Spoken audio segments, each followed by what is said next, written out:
ang panawagang magtiwala sa Panginoon.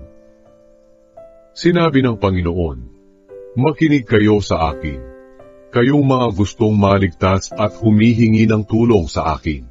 Alalahanin ninyo sina Abraham at Sara na inyong mga ninuno. Katulad sila ng batong pinagtibagan sa inyo o pinaghukayan sa inyo. Noong tinawag ko si Abraham, nag-iisa siya, pero pinagpala ko siya at binigyan ng maraming lahi. Kaaawaan ko ang Jerusalem na nawasak. Ang mga disyerto nito ay gagawin kong parang halamanan ng Eden. Maghahari sa Jerusalem ang kagalakan, pasasalamat, at pag-aawitan. Mga mamamayan ko, makinig kayo sa akin. Dinggin ninyo ako, o bansa ko. Ibibigay ko ang aking kautusan at magsisilbi itong ilaw sa mga bansa. Malapit ko na kayong bigyan ng tagumpay. Hindi magtatagal at ililigtas ko na kayo. Ako ang mamamahala sa mga bansa. Ang mga nasa malalayong lugar ay maghihintay sa akin at maghahangad ng aking kapangyarihan. Tingnan ninyo ang langit at ang mundo. Mawawala ang langit na parang usok. Masisira ang mundo na parang damit. At mamamatay ang mga mamamayan nito na parang mga kulisa. Pero ang kaligtasan na aking ibibigay ay mananatili magpakailanman. Ang tagumpay at katuwiran na mula sa akin ay mapapasa inyo magpakailanman. Makinig kayo sa akin, kayong mga nakakaalam kung ano ang tama at sumusunod sa aking kautusan. Huwag kayong matatakot sa mga panghihiya at pangungutya ng mga tao sa inyo, sapagkat matutulad sila sa damit na ginatngat ng mga kulisa. Pero ang tagumpay at katuwiran na aking ibibigay ay mananatili magpakailanman. Ang kaligtasan mula sa akin ay mapapasa inyo magpakailanman. Sige na, Panginoon, tulungan niyo na po kami. Gamitin niyo na ang inyong kapangyarihan sa pagliligtas sa amin. Tulungan niyo kami katulad ng ginawa niyo noon. Hindi ba't kayo ang tumatad sa dragon na si Rahab? Hindi ba't kayo rin po ang nagpatuyo ng dagat, gumawa ng daan sa gitna nito, para makatawid ang inyong mga mamamayan na iniligtas nyo sa Ehipto? Ang inyong mga tinubos ay babalik sa Zion, na nag-aawitan at may kagalakan magpawalang hanggan.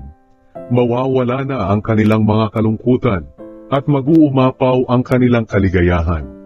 Sumagot ang Panginoon, "Ako ang nagpapalakas at nagpapaligaya sa inyo. Kaya bakit kayo matatakot sa mga taong katulad ninyo, na mamamatay din lang na parang damo? Ako ba'y nakalimutan na ninyo? Ako na lumikha sa inyo? Ako ang nagladlad ng langit at naglagay ng pundasyon ng mundo. Bakit nabubuhay kayong natatakot sa galit ng mga umaapi at gustong lumipol sa inyo? Ang kanilang galit ay hindi makakapinsala sa inyo. Hindi magtatagal, at ang mga bihag ay palalayain. Hindi sila mamamatay sa kanilang piitan, at hindi rin sila mawawalan ng pagkain. Sapagkat ako ang Panginoon na inyong Diyos. Kapag kinalawkaw ko ang dagat, ay umuugong ang mga alon. Panginoong makapangyarihan ang aking pangalan. Itinuro ko sa inyo ang ipinasasabi ko, at ipinagtatanggol ko kayo sa pamamagitan ng aking kapangyarihan. Ako ang naglagay ng langit at ng pundasyon ng mundo, at ako ang nagsabi sa Israel, "Ikaw ang aking mamamayan." Jerusalem, bumangon ka. Ang galit ng Panginoon ay parang alak na ininom mong lahat, hanggang sa ikaw ay magpasuray-suray sa kalasingan. Wala ni isa man sa iyong mga tauhan ang aalalay sa iyo. Wala ni isa man sa kanila ang tutulong sa iyo. Dalawang sakuna ang nangyari sa iyo. Nawasak ka dahil sa digmaan, at nagtiis ng gutom ang iyong mga mamamayan.